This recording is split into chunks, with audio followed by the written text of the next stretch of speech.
Hi, my name is Caitlin Schmidt, and this is my Module 5 for AEP 858 Data Analysis and Assessment. For this, we're going to talk about our continuous school improvement planning. And with that, we have a series of critical questions, the first of which is, who are we? So who are the students, who is the staff, and who is the community? And again, this is from the continuous school improvement planning via the school portfolio. So who are the students? I pulled a couple of graphics from the Kansas report card. So we'll look at USD 49 students, and then we'll look at Roosevelt students. So our graphics are showing from the years 2014 up until 2018. Looking at them, you can see an increase of some ethnicities, one being the Caucasian population. 2014, we started off with 84%, and this last year, 2018, we were at 91%. Ethnicity that I was shocked was our decline in Hispanic population. We started 2014 off with a low percentage, 9.7% of our population, and currently in 2018 we were at 4.5%. So something that was intriguing to me is, why are we losing our Hispanic population? In Roosevelt, the same applied. In 2014, we started off with 91.9% of a Caucasian population. And this last year, we had our all-time high of 95.8%. In the same regards, our Hispanic population was decreasing as well. Again, why are we losing our Hispanic population? Also, not to overlook our African American population, we have a very low percent of African Americans within our district, and as well as the Hispanic population. I'm curious as to why we do not have more African American. Why are we lacking the diversity in our community? What can we do to appeal to everybody? Still looking at who are our students, looking at our district status and our Roosevelt status for percentage of economically, non-economically disadvantaged students. Again, these graphics come from the Kansas report card. Looking at our district, 39.78, just below half of our students are at an economic disadvantage. Looking at Roosevelt, we have pretty close to the same percentage. 38.64% of our students are economically disadvantaged. Over half of our students are not economically disadvantaged, but between Roosevelt and the district, our percentages are pretty similar. Looking at who are we as a staff. So looking at USD 49 staff and looking at Roosevelt staff. USD 49 we have one high school, Hayes High. We have a middle school. We have 4 elementary schools. We do have one combined Head Start school. It's currently yet to be named. We're in the process of constructing a new complex. We're remodeling it, and it will combine multiple buildings, so we have yet to have a name picked out for that one. And then we also have an alternative learning school. Roosevelt is one of our 4 elementary schools. We have 18 grade level teachers. We have 1 counselor, 1 psychologist, and 1 principal. There are 2 speech pathologists within our building.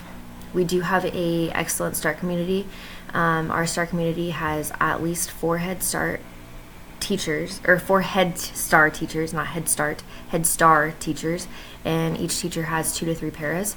Over the summer, we're looking to increase our START community, so we will be expanding to 1 or 2 more classrooms, which will entail need more Head Star teachers and paras. We also have 3 resource rooms. We have a K1 resource room, 2-3 resource room, and a 4-5 resource room. We are also looking at expanding our resource rooms, so we will have a behavior resource room and not just an academic resource room. We have 2 in-building specialist teachers with 4 more shared specialist teachers, so we have our PE and our computer teachers stay in our building, but our art, music, and library teachers rotate with other school buildings. Looking at our community, Hayes is within Ellis County. Hayes is the largest city in Ellis County. Victoria and Ellis are also within Ellis County, but they are a fraction smaller. There are also a handful of other small towns that make up Ellis County. Hayes is known as a college town. It's home to Fort Hays State University. The next couple graphics I retrieved from Suburban Stats. It just breaks down the population of Hayes, which is 20,510, breaks it down by ethnicity.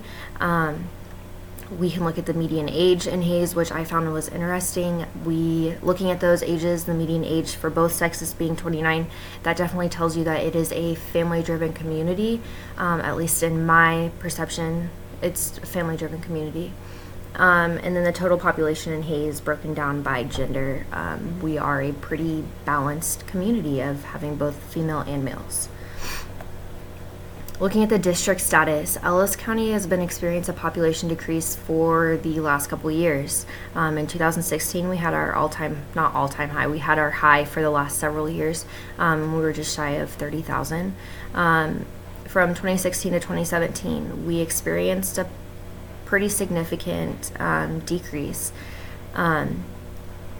Again, not sure why. This could be where we were losing some of our ethnical communities. It would be interesting to know why they were leaving. What is driving people out of our district or out of our county? This graphic was captured from KDHE, our health statistics for 2017. So again, continuous school improvement planning. Where are we now? What are we using to decide where we are now? Within the Hayes District, we look at the STAR reading and math. We look at the Fontes and Pinnell reading levels, the Kansas State assessments in mathematics, English language arts, and science, as well as the ACT scores. I chose to focus on the ACT scores for our last module, so I'm going to continue to focus on them for this module. So our ACT scores compared to the state. Our district, we only have one high school, so all of our numbers come from Hayes High. Our top graphic, you won't see an orange line because obviously our elementary schools don't give the ACT. Our district average, though, for the last several years has been above state average, which I think that is excellent. And then down below, it's broken down by numbers so you can see the difference. These graphics came from the Kansas report card. Continuous school improvement, continuing with our critical questions. How do we do business? Why do we exist? Where do we want to be? What are the gaps? How can we get to where we want to be? How will we implement? And how will we evaluate our efforts? So I'm going to talk about a couple of them and leave the rest of them for small group work to talk with your leadership teams and fill in the answers. So continuous school improvement planning, where do we want to be? I chose to look at the economics, the population, and the ACT scores. So obviously, where do we want to be? Economically, we do not want to have any disadvantaged students. We would want our economic non-disadvantaged to be at 100%. Population, I believe that we would want a steady increase. You don't want drastic increases where you have to constantly adjust your classroom sizes, but a steady increase so you know that your doors will always be open. If we were decreasing rapidly, we would have to look at combining schools, closing some of our doors, maybe down the road, very drastic, combining with Ellis and Victoria. That's obviously not something we want to do. We like having our numerous elementary schools. It allows for better collaboration and more diversity. And then ACT scores, where do we want to be? We want to have a score of either 22 or 24 to ensure that our students are college ready for those who are pursuing college. So next question, how can we get to where we want to be? Economically non-disadvantaged? Well, we can teach our students to be career-seeking post-secondary education, whether they're pursuing college or a trade school. Obviously, this is not going to be a drastic fix right here, right now, but later on down the road for our students who choose to stay in our community, if we prepare them for a career, then they will be making money, which will help to lower our percentage of students who are economically disadvantaged. Our population, how can we get to where we want to be? With our median age being family bearing age, we need to make our school district appealing. Currently, we have failed the last 2 bonds. Although a bond isn't appealing to everybody, having improved school buildings, having safer schools, having the money to do that is appealing to families. Knowing that their schools are safe, knowing that their communities support their school is important. So I would say passing a bond in the next year or two would help with appealing to outsiders to come to our city, help our city grow. We have schools, they're great. And finally, our ACT score. How can we get to where we want to be? Currently, we're already at 22. We can always strive to do better, though, and reach our 24. So meeting benchmarks at the elementary school level will help predict and ensure that our students are meeting the ACT scores that we want them to be meeting in the high school level. So leaving you with the last final questions. How do we do business as a school? Why do we exist? What are the gaps? How will we implement? And how will we evaluate our efforts?